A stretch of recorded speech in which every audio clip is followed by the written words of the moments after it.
Le Portugal a essayé, passe, rien. À un moment donné, Bruno Fernandes prend le ballon, il essaie d'aller avec une percée individuelle. Il casse la première ligne. Et quand je parle de la première ligne, c'est la première ligne des attaquants. Mais quand il casse la première ligne, il se retrouve encore face à un bus, un double bus, une double barrière, une barrière infranchissable.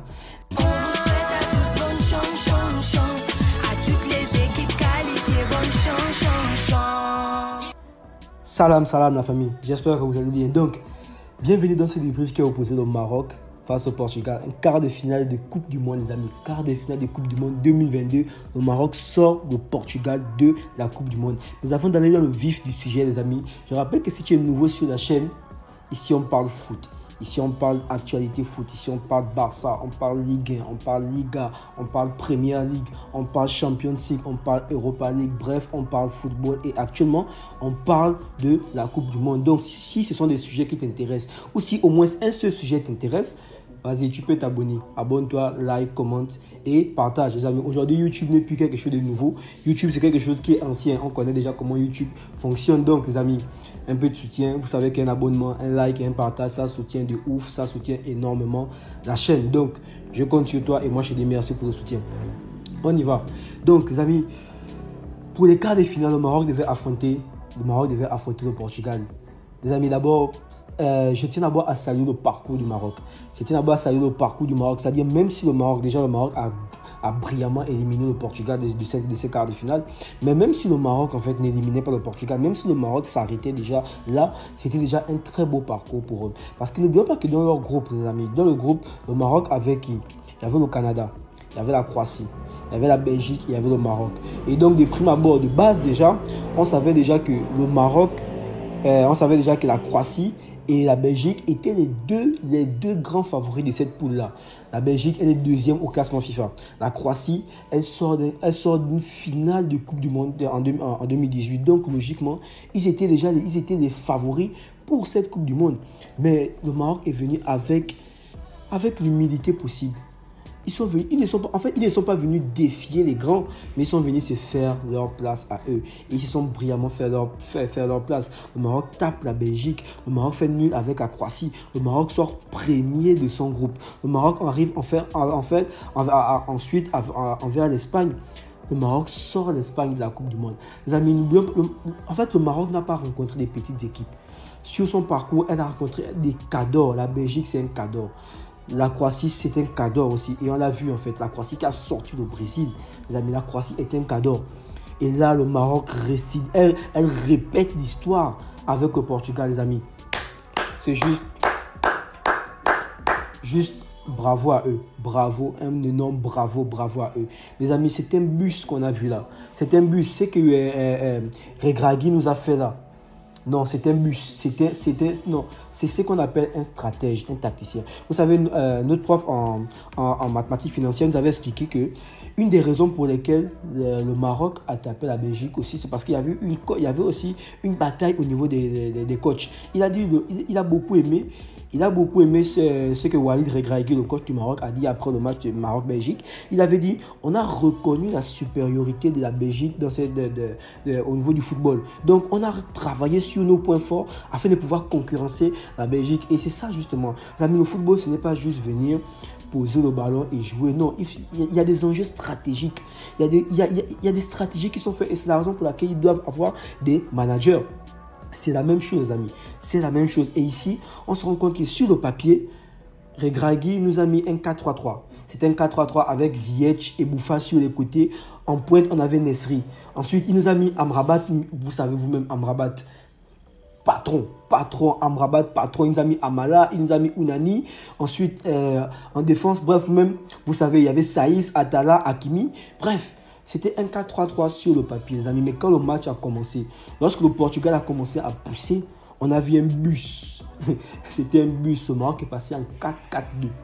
C'était un 4-4-2, les amis. Un 4-4-2 brutal. Le Portugal a essayé, passe, rien. À un moment donné, Bruno Fernandes prend le ballon, il essaie d'aller avec une percée individuelle. Il casse la première ligne. Et quand je parle de la première ligne, c'est la première ligne des attaquants. Mais quand il casse la première ligne, il se retrouve encore face à un bus, une double barrière, une barrière infranchissable. Infranchissable, les amis.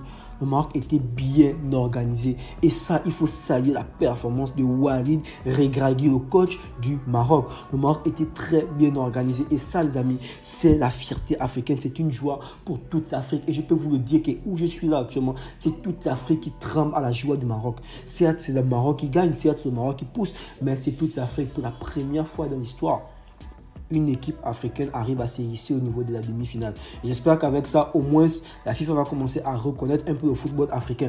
Parce que vous savez que le football africain, il est marginalisé. Il est très marginalisé. Il est méprisé, limite. Les amis, juste un cas seulement. La CAN précédente qu'il y a eu, la CAN qui s'est passée tout récemment, où le Sénégal l'a remporté, pendant que la CAN est en train de se jouer, les amis. C'est triste ce que je vais dire. Mais pendant que la CAN est en train de jouer, le championnat continuait. La Ligue des Champions se jouait toujours.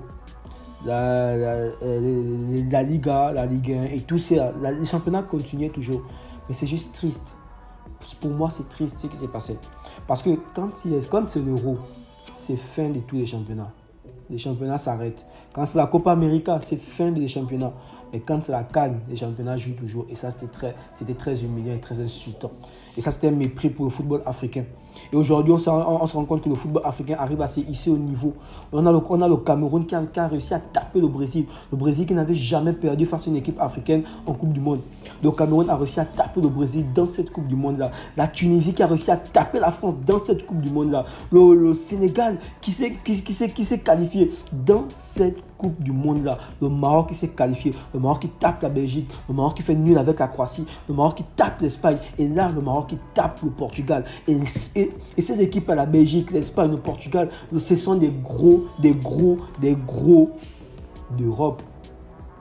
La Tunisie qui tape la France. La France est championne du monde. La France est un grand d'Europe aussi. Le Cameroun qui tape le Brésil aussi est un champion sur le football. D'abord le Brésil, ils sont numéro 1 sur le classement FIFA. Donc vous comprenez que là, le football africain a réussi à se hausser un peu à un certain niveau. Et on espère qu'au niveau de la FIFA aussi, ça va prendre aussi. Mais ce qui est sûr, c'est en tout cas, c'était très propre, les amis. Le match était très propre. C'était un 4-3-3, un 4-3-3 version 4-4-2 furtif. Vous voyez un peu ce que je veux dire. C'était un 4-3-3 sur le papier, mais sur le terrain, on a vu un 4-4-2. Après, à un moment donné, le Maroc s'est pris un rouge. Le Maroc s'est pris un rouge. Triste, on a Tchelira qui est sorti. Mais les amis, vous avez vu ce que Walid a fait? Parce que quand Tchelira sort, à un moment donné, le Maroc joue en 5-4. Oui, en 5-4 comme ça. Il n'y a personne devant. Nesri, il n'y a personne devant. Mais qu'est-ce que le coach fait ensuite? Il fait passer l'équipe au 5-3-1. Il fait monter une personne, il fait passer l'équipe en 5-3-1 et c'est fabuleux, c'est fou ce qui s'est passé. C'était un alignement, c'était une bagarre en fait c'était des stratégies. Le coach il est très intelligent. Walid Regragui est un coach très intelligent. Et pour ceux qui ne savent pas, Walid Regragui, avant de prendre le Maroc, il entraînait d'abord le Wydad de Casablanca. Ici au Maroc, au niveau de Casa, il y a deux grands clubs. Il y a le Raja de Casablanca et le Wydad de Casablanca. Walid Regragui entraînait le Wydad. Et juste l'année dernière, avant de prendre le Maroc, il a gagné la Champions League africaine. Il a gagné le championnat marocain. Donc vous voyez que c'est un coach expérimenté. C'est un coach, en tout cas, il a tout gagné avec le Wydad juste l'année dernière. Donc quand il vient, c'est un coach qui sait ce qu'il a à faire. Il connaît le management, il connaît la gestion d'une équipe. Et quand il vient, il pose les bases, il pose le bus marocain.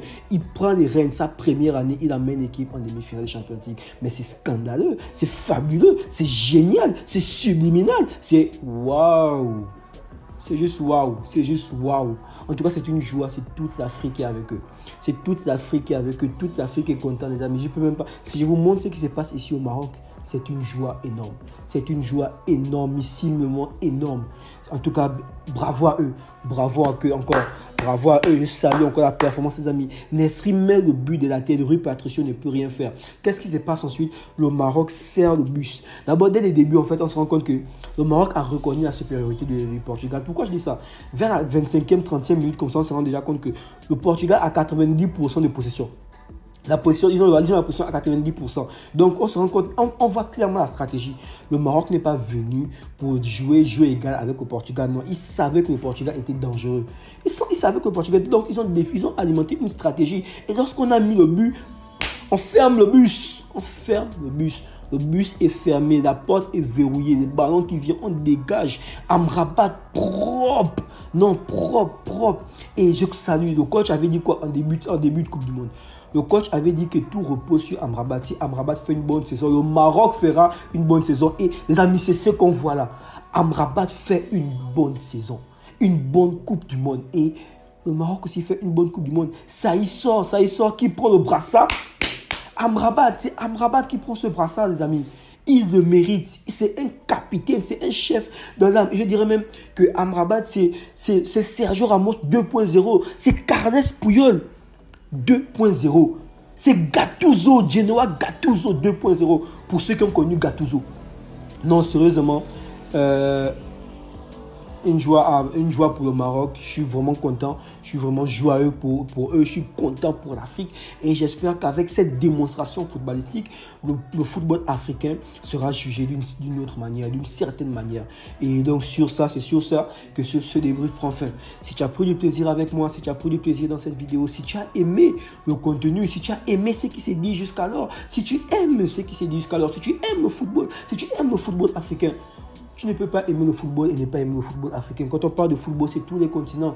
Donc, tu sais comment me le faire savoir. Un abonnement, un like, un commentaire et un partage. Et moi, je te dis à la prochaine. Peace out.